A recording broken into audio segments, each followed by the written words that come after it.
E hoje com o nosso tema, né, Jansen? Para onde nossos olhos têm olhado? Para o passado ou para o futuro? Queridos, como nós já dissemos antes, o presente é o único tempo que a gente tem de verdade, é o único momento onde a gente realmente pode viver, é aqui, no momento presente. O passado já passou, o futuro a gente não tem a menor garantia dele. Eu espero com todas as minhas forças estar vivíssima da Silva amanhã de manhã, mas eu não tenho essa garantia. Então hoje é o tempo da gente realmente viver. Diga, Jansen. E olha, eu vou te dar um número que é um número bastante interessante e que eu trago ele há alguns anos comigo.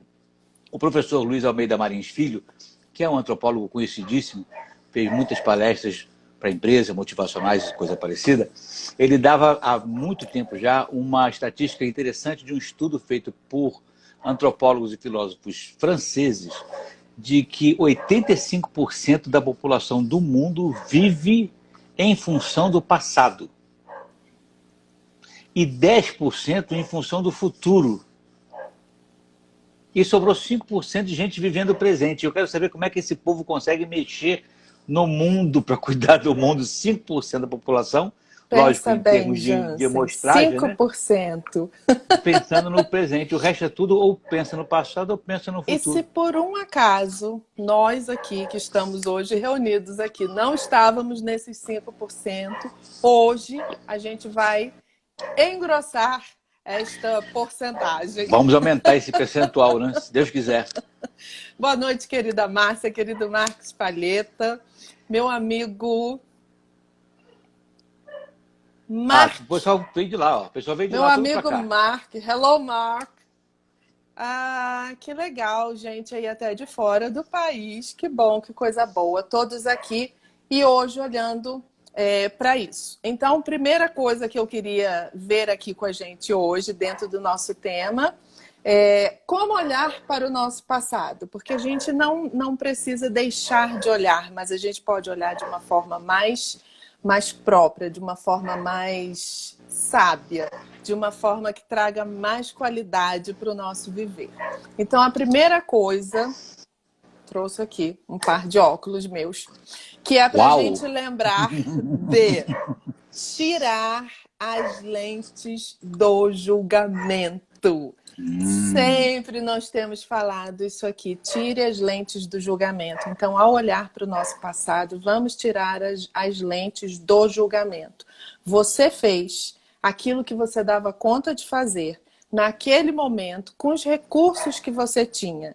Então não adianta você ficar se julgando, ficar se condenando, ficar com aquela mão pesada do julgamento em cima de você, porque todos nós fizemos aquilo que a gente estava dando conta de fazer. A gente sempre tenta dar o nosso melhor em cada momento da vida. Eu costumo dizer que nenhum de nós acorda de manhã, se espreguiça, senta na cama e fala: hoje eu vou ferrar com o meu dia. A gente não fala isso, a gente acorda e a Hoje vai gente ser o tenta pior dar o dia nosso. que eu vou fazer. Exatamente. Hoje eu vou estragar minha vida inteira. A gente não fala isso. Então a gente está sempre dando o nosso melhor, tentando fazer as coisas caminharem da melhor forma possível. A gente está fazendo o nosso melhor. Então a gente tira essas lentes do julgamento e a gente coloca, presta atenção que hoje nós vamos dar algumas siglas aqui. A gente coloca as lentes da amorosidade e da misericórdia. Primeira sigla de hoje, sigla AM. Amorosidade e misericórdia. Então, se a gente começa a olhar para o nosso passado, para nós mesmos, para o nosso presente, com as lentes da amorosidade e da misericórdia, tudo começa a mudar na nossa vida. Misericórdia é uma palavra muito interessante, que eu gosto muito dela. E eu acho que muitas vezes a gente usa essa palavra de uma forma errada ou de uma forma não tão completa como ela é. Adequada. Isso aí, exatamente. Então, misericórdia é uma palavra que ela deriva de duas raízes aqui. Tem miser e tem córdia. Miser é de miséria mesmo. E córdia é de cardia, do músculo cardíaco, é de Core. coração. Core. Então, a palavra misericórdia, ela significa o coração de Deus na miséria do homem. Então é assim, ó, se até Deus, que é Deus, coloca o seu coração em qualquer tipo de miséria que a gente esteja vivendo, qualquer que seja a nossa história, qualquer que seja a nossa realidade, por que que nós vamos ficar nos julgando e tentando jogar fora a nossa história, a nossa realidade, as nossas tentativas? Então, tudo está valendo. É o coração de Deus, o próprio amor na nossa miséria. Então, vamos olhar para a gente com essas lentes, com este olhar muito mais amplo, muito mais bonito, muito mais forte, que dá muito mais força. E amoroso, né? Exatamente, que é Desde o outro olhar dia, da amorosidade, da misericórdia. outro dia eu estava conversando com uma pessoa e ela chegou para mim e falou assim: pastor, eu estava lendo Gênesis e vi que o Abraão mentiu quando estava passeando lá com a mulher dele, disse que ela era irmã dele e não era verdade, ele mentiu. Eu falei assim: é verdade, ele mentiu. Mas como ele mentiu? Não é possível, o homem tinha a promessa de Deus, ele mentiu, ele não merecia mais a promessa. Eu falei assim: meu Deus do céu, ainda bem que você não é Deus, né? Ainda bem que Deus olhou para Abraão com amor, com misericórdia e acolheu mesmo a falha dele com amorosidade e continuou sendo o pai da fé. Mas se fosse você, coitado Abraão. Graças a Deus que não somos nós, né, Jansen? Opa, Graças já a pensou? Deus. Que crueldade. Não é? E da mesma forma que Deus olhou com esse olhar de amorosidade para Abraão, de misericórdia para Abraão, olha para todos nós, né? Que a gente também possa se treinar em olhar com esse olhar de amorosidade, tanto para a gente quanto para as pessoas ao nosso redor. Isso é sempre muito importante. E enquanto a gente não faz isso, a gente olha com um olhar de muito julgamento, principalmente para o nosso passado, para a nossa história. E aí, de vez em quando, eu trago aqui algum relato de alguma pessoa conhecida, e é óbvio que esses relatos vêm para cá sem nomes, sem endereço, sem CPF, nem tipo sanguíneo, mas são histórias que ajudam a gente a compreender um pouquinho. E eu queria trazer hoje, primeiro, uma história de um moço que eu atendi no processo terapêutico, e um homem já maduro, adulto, dos seus cabelos grisalhos, com muita história de vida, com muita experiência, e ele me contou de uma lembrança muito dolorida do passado dele, na época de meninice, na época que ele estava bem pequeno no colégio, e ele disse que ele passou uma das maiores vergonhas da vida dele. Era uma época de Páscoa, ele era garoto, pequenininho, e de alguma forma a mãe dele entendeu que era para as crianças irem fantasiadas para a comemoração da Páscoa. E ele foi todo fantasiado de coelhinho, lá com as orelhas, com aqueles bigodinhos, com aquela coisa toda, feliz da vida, acordou de manhã, se fantasiou todo e foi para a escola. E chegou lá, não se sabe o que aconteceu, qual foi o ruído no meio dessa comunicação. Ninguém estava fantasiado, só ele. Só ele. Ele foi o único menino dentro da sala de aula dele que estava fantasiado, somente ele. E ele disse que quando as crianças viram, que todo mundo começou a rir dele. E ele falou que foi uma das maiores vergonhas da vida dele. E aquilo para ele foi um negócio tão forte, tão angustiante. E ele, já um homem de seus cabelos brancos, ainda tinha aquele registro de dor. Da vergonha que ele passou, da tristeza que ele sentiu, dos sentimentos que vieram depois, que ele não estava com vontade mais nem de voltar para a escola, né?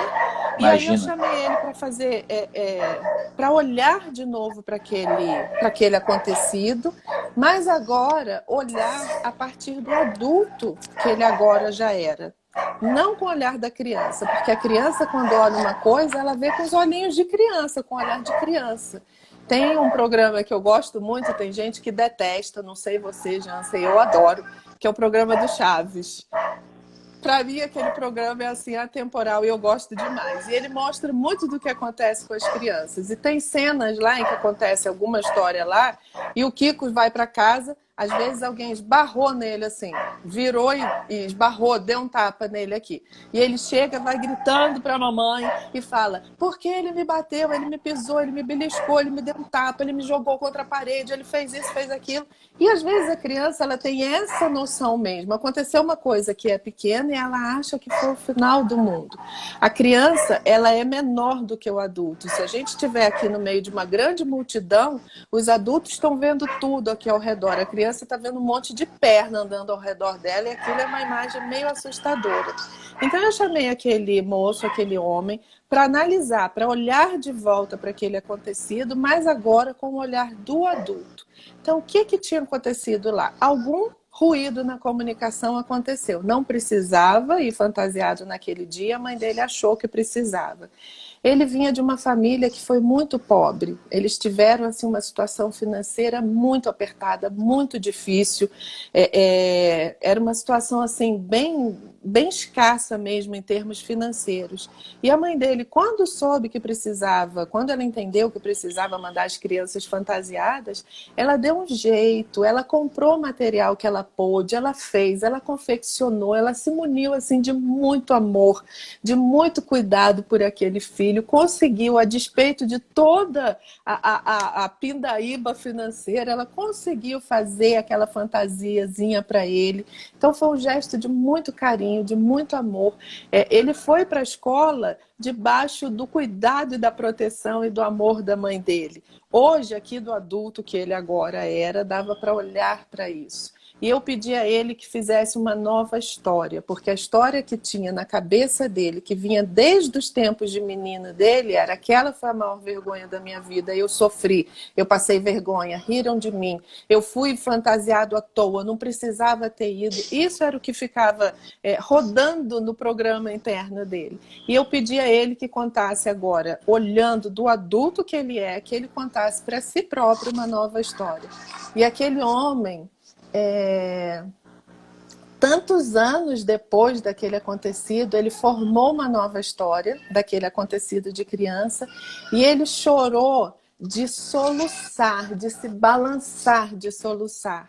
E a nova história que ele contou para ele foi mais ou menos: aquele menino era um menino muito bonito, ele era um menino encantado, e um dia que era tão especial, que era Páscoa, ninguém se lembrou de comemorar, e ele foi o único que teve a ajuda da mãe dele. A mãe dele era uma fada e transformou ele naquele dia, e ele foi o único a chegar lá com espírito de comemoração, apaixonado pela vida, pelas coisas, pelos acontecimentos. Então ele formou uma nova história ali, e aquele choro daquele homem foi um choro assim de catarse, de botar toda a dor para fora e de olhar para aquilo com uma nova perspectiva, totalmente nova, totalmente diferente. E depois que ele fez aquilo, ele respirou. Isso é mais ou menos o que a gente chama de ressignificar. Então a gente olha, tem muita coisa do nosso passado que ainda hoje está aqui doendo dentro da gente, e a gente não tem coragem de olhar, porque a gente acha que se olhar vai doer muito mais, e eu não quero que doa. E quando eu faço isso, a coisa continua doendo aqui ad eterno, porque eu não estou olhando para aquilo, eu não estou trabalhando, eu não estou ressignificando, eu não estou mexendo. Toda vez que eu tenho um machucado, eu preciso cuidar desse machucado. Quando a gente era criança, Jansen, na minha época e na sua, mertiolate ainda ardia, não era igual o mertiolate de hoje em dia. Muito. Ardia pra caramba. Então a gente machucava, ralava o joelho, chegava em casa, aí tinha que limpar aquele machucado, tinha que passar mertiolate. A gente falava: não, que vai doer. A gente não queria mexer, mas se não mexe, não cura. Então, toda vez que eu tenho as minhas dores emocionais, as minhas feridas, as minhas tristezas, enquanto eu não olho, aquilo lá não vai curar. A gente pode olhar para aquilo e pode ser até que na hora de olhar doa, né? Porque é uma ferida, mas é o que eu chamo de dor para cura. Você vai olhar agora para realmente, finalmente, tratar aquilo. Botar o osso no lugar, né? Exatamente. Botar o osso no lugar. Agora, é engraçado que você está falando de visão de criança, porque quando determinadas imagens marcam a nossa infância, depois a gente não se dá conta de que elas montaram na nossa imaginação e na nossa lembrança mesmo, realidades que não são verdadeiras, né? Uhum. Eu lembro que eu era bem menino, de 4, 5 anos de idade, e eu jogava bola na frente da casa da minha avó, dentro ainda do prédio, mas era em frente ao apartamento. E para mim aquilo era um mar de um campo assim enorme. Eu lembro que eu botava ali os chinelos fazendo a baliza e eu me atirava como goleiro, eu pulava para um lado, pulava para outro, jamais batia a cabeça na parede, coisa parecida. Era uma coisa fantástica. Eu me via fazendo defesas extraordinárias e a torcida me ovacionando, né, com belas performances no gol. Muito bem. Eu passei muitos anos sem ir na casa da minha avó já falecida. Eu voltei na casa dela para resolver algumas coisas. Quando eu entrei naquele lugar, que na verdade é um corredor, eu abri os braços e eu toquei com certa facilidade de um lado ou de outro do corredor. E eu imaginei como eu conseguia jogar bola aqui nesse espaço. Olha como Ainda é que as fazendo dimensões são altas grandes. defesas, se Altas jogando defesas. para lá e para cá, né, Jansen? Não só a percepção, não só a percepção do momento de determinados instantes são muito diferentes, como o próprio senso de espaço físico, Uhum. ele é extremamente afetado pela diferença de tamanho que você tem na infância e com o que você tem agora. Então, tudo isso Exatamente. compõe uma realidade que fica no passado, que quando chega na fase adulta, precisa ser confrontada, precisa ser, no mínimo, atualizada. Né? Eu me lembro que quando eu Exatamente. comecei a jogar futebol, e você sabe que eu fui jogador do Vasco, e a minha avó me levou para jogar no Vasco, eu ainda tinha 7, 8 anos de idade, e ela comprou todo o meu uniforme. Você não tem ideia do que eu fiz desde Oliveira. Primeiro dia de jogo, ao invés de botar tudo numa mochilinha para levar, eu me enfeitei de Vasco do início, do cabeça aos pés, fui de chuteira andando por todo o bairro, peguei o 274 lá no Maria da Graça, até São Cristóvão, Já peguei muito esse ônibus. e fui com aquela chuteirinha, plec, plec, plec, plec, batendo barulho, até chegar dentro. Eu era o único fantasiado, né? Mas eu, nesse caso, estava extremamente feliz, porque era tudo que eu queria, né? Era exatamente Exato. fazer aquela... Era a minha passagem, era o meu rito de passagem. Eu fui feliz da Uhum. vida. Hoje eu jamais faria um troço desse, nem que fosse para bater pelado ali na esquina, né? Eu não faria isso. Mas naquele dia eu fui todo fantasiado. As nossas percepções da infância precisam ser confrontadas ou, no mínimo, atualizadas. Não dá para viver a vida Exatamente. toda fazendo menção. Porque quando aconteceu isso, você, quando eu era pequeno, me deu um cascudo. Meu Deus, deu um cascudo quando eu era pequeno. Agora não dá mais, agora já passou. Agora ninguém vai querer dar cascudo, nem você mesmo, nem ele você. Já passou. Outro, vira a história. E é Né? essa atualização que a gente precisa fazer, porque senão a gente vira adulto em idade, em tamanho, Exatamente. mas continua com a mesma sensação que a gente teve lá na nossa infância. E isso tudo já mudou. E hoje é um tempo completamente novo. Então, a primeira coisa é a gente olhar, lembra da nossa sigla, AM, olhar AM. com as lentes da amorosidade e da E a gente pode, misericórdia. e a gente pode acrescentar a misericórdia, pode botar misericórdia barra graça, porque é para ver com graça, né? Uhum, A misericórdia envolve o sentido de graça, né? Ver com exatamente. graça, olhar com gracejo mesmo, olhar até um certo humor, né? Eu, quando conto essa história, por exemplo, do meu início lá no Vasco, eu conto com graça. É uma coisa ridícula, mas eu fiz com todo o amor do Aí, ó, a mundo, né? Lucia, Saí que todo entrou aí hoje, está vestido, morrendo de né? rir de você. Olha lá, o bonequinho Tá dela lá, rindo, morrendo de e rir de a você. Osiane também tá entrando aí, ó. Bem-vinda, Osiane. Que bom ter E é você aqui. E exatamente eu conto com isso, graça, gente. porque foi Então, uma coisa a engraçada gente. mesmo. Exato, a gente precisa olhar para trás e olhar agora do adulto que eu sou. Agora eu vou analisar os fatos, porque agora, se antes em criança eu estava aqui nessa alturinha da perna de todo mundo, agora eu cresci, então agora minha visão já se ampliou. Então é olhar Lógico. de novo para aquilo, para analisar agora os fatos, porque a criança também tem um monte de fantasia aqui em volta. Então É. eu vou analisar os fatos, agora o que é verdade dentro disso daqui. E a gente vai contar uma nova história. que nova história que eu quero contar a respeito disso. E toda vez que eu vou contar uma nova história, porque enquanto eu não olho para essa dor, para essa ferida, aquela velha história está rodando aqui no meu sistema interno. É ela que vai continuar aqui ditando todas as coisas. Então eu posso agora, do adulto que eu sou, contar uma nova história. E essa nova história vem para a nossa segunda sigla de hoje, que é a sigla AMV. É uma história de amor, de misericórdia e de vitória. Porque se eu estou aqui, nós já falamos isso aqui anteriormente, se eu estou Alguma coisa deu aqui, certo, né? é porque eu venci, gente. Pode ter É. sido a pior situação que eu passei quando eu era criança. Eu posso ter sido jogada na lixeira, eu posso ter passado fome, eu posso ter quase morrido, pode ter sido o que for. Eu estou aqui. Então a minha nova história precisa incluir esse elemento da vitória que existe, que há, porque eu estou aqui. Da Então, conquista mesmo, né? Da conquista. exatamente. Exatamente. Olha, Jansen, tem gente achando aí que pelo menos É. você teve bom gosto na sua Não, roupa foi e a teve Rose, foi gente a achando Rose. que você teve mau Desculpa, gosto. Rose. Rose, o gosto é duvidoso, mas quase 20 anos. Agora, a Lucy Leão está dizendo uma coisa bacana. Passados podem ser correntes ou referenciais. É uma questão de escolha. Muito bem colocado, Lucy. É isso mesmo. Muito bem. Enquanto a E gente não olha para observar com outros olhos, eles podem ser aquilo que continua rodando aqui no nosso sistema, até que a gente resolva fazer alguma coisa. E aí, verdade. saindo do passado e chegando aqui hoje, no nosso presente, que é o tempo que nós temos mesmo, né? Nós temos sempre trazido aqui trechos da Bíblia, né, Jansen? E hoje, Uhum. com relação ao hoje, eu não posso trazer um trecho, porque isso percorre a Bíblia de capa a capa, quando a Bíblia fala do hoje, né? Hoje é o tempo aceitável, hoje é o dia da salvação, hoje é o tempo de cantar, hoje é o tempo de Deus abençoar, hoje é o tempo de você mudar a sua história. É Então, simples tudo isso. acontece no hoje. O Mas é passado... simples isso teologicamente e filosoficamente, porque você só existe hoje.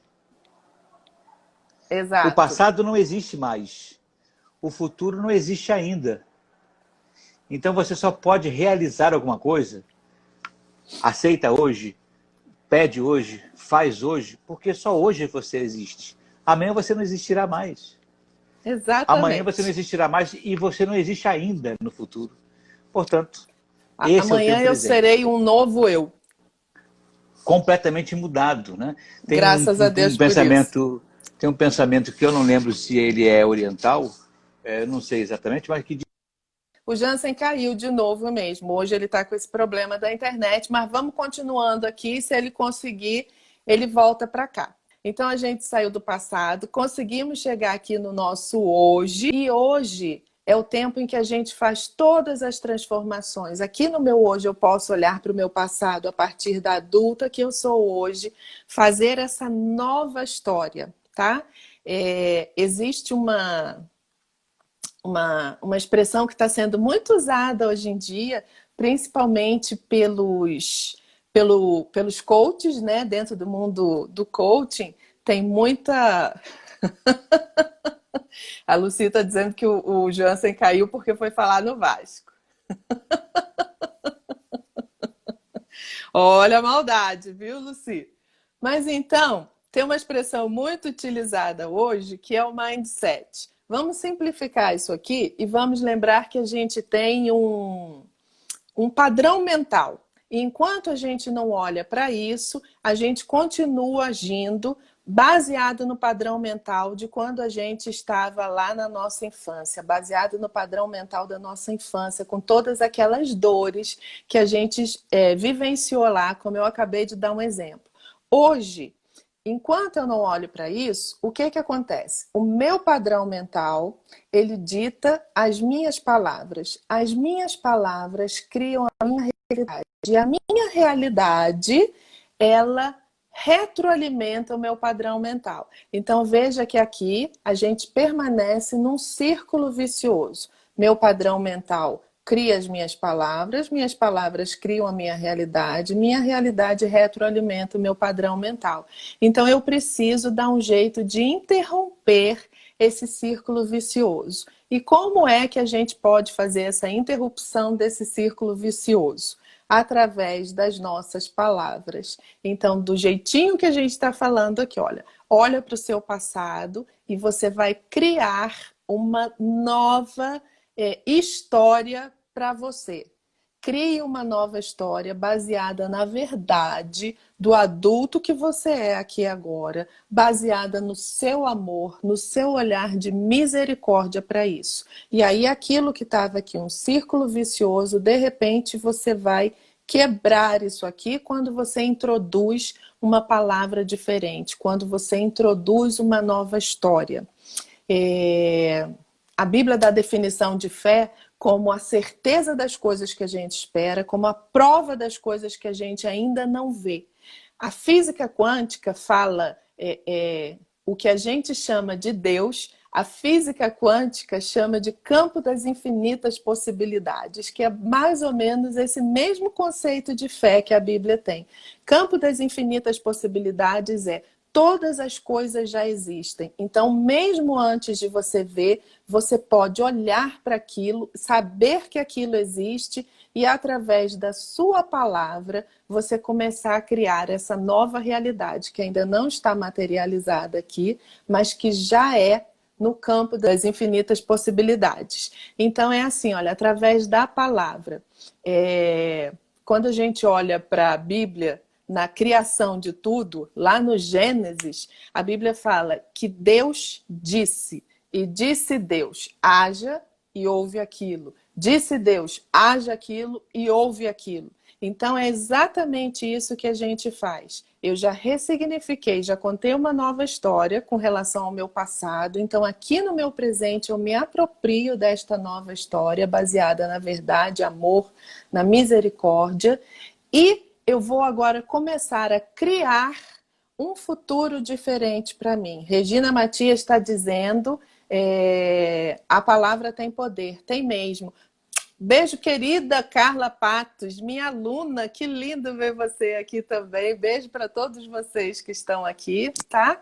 Então, através da nossa palavra, a gente cria um novo futuro. Se eu não olhar para as minhas dores do passado, eu continuo aqui no círculo vicioso e eu vou ter mais do mesmo. Então, todo aquele passado de dor, eu vou continuar encontrando com ele, dia após dia. É aquela velha frase, quanto mais eu rezo, mais assombração me aparece. A gente está sempre tendo mais do mesmo. Através da palavra, eu posso interromper esse círculo vicioso. Então eu vou ditar uma nova palavra que vai criar uma nova realidade e que vai retroalimentar esse meu padrão mental. E aí eu saio do círculo vicioso e entro naquilo que a gente chama de círculo virtuoso. Então eu vou criar uma nova realidade. Ressignifiquei meu passado, meu presente está outro aqui, está novo, é novidade de vida. E com essa novidade de vida, eu vou criando uma nova realidade dia após dia. E aí o meu futuro não vai repetir mais o meu passado.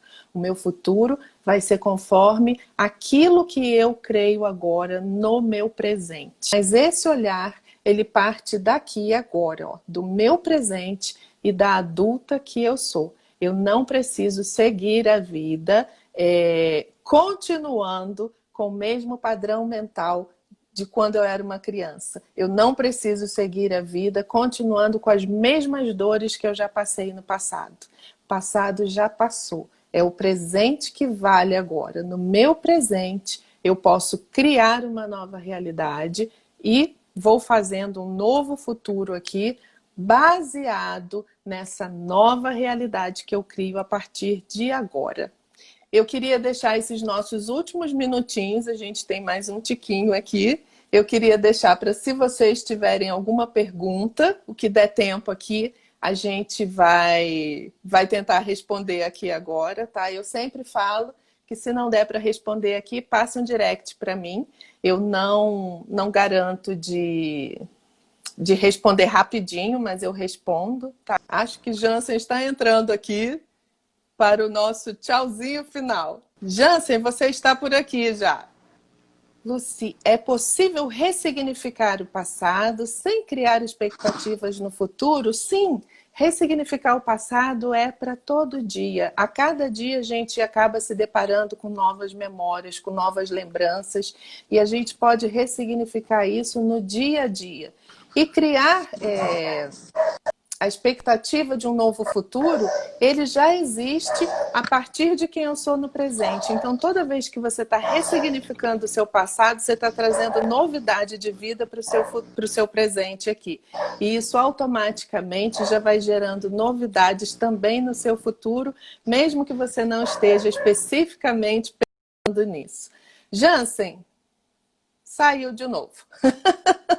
Novamente, o meu beijo aqui para vocês, a minha gratidão por vocês estarem aqui hoje. E vamos lembrar disso, tirar as lentes do julgamento, colocar as lentes de amor, misericórdia e 2 vezes aqui, ó, verdade / vitória. Nós já tivemos todas 2. E a partir do adulto que eu sou aqui, fazer essa ressignificação do meu passado. Eu vivo um presente novo, um presente muito mais lindo, muito mais agradável, e isso automaticamente já gera um futuro diferente para a gente. Para todos vocês, segunda-feira é dia de bate-papo, toda segunda-feira às 19h30 no link Our View. Estamos aqui papeando. Vem sempre papear também, chama quem você achar que pode se beneficiar desse nosso bate-papo. Beijo grande para todos vocês, uma ótima segunda-feira, uma ótima Beijo semana para todos. Obrigado, todos. querido. Fico Tamo Deus. juntos. Tchau. Até a próxima.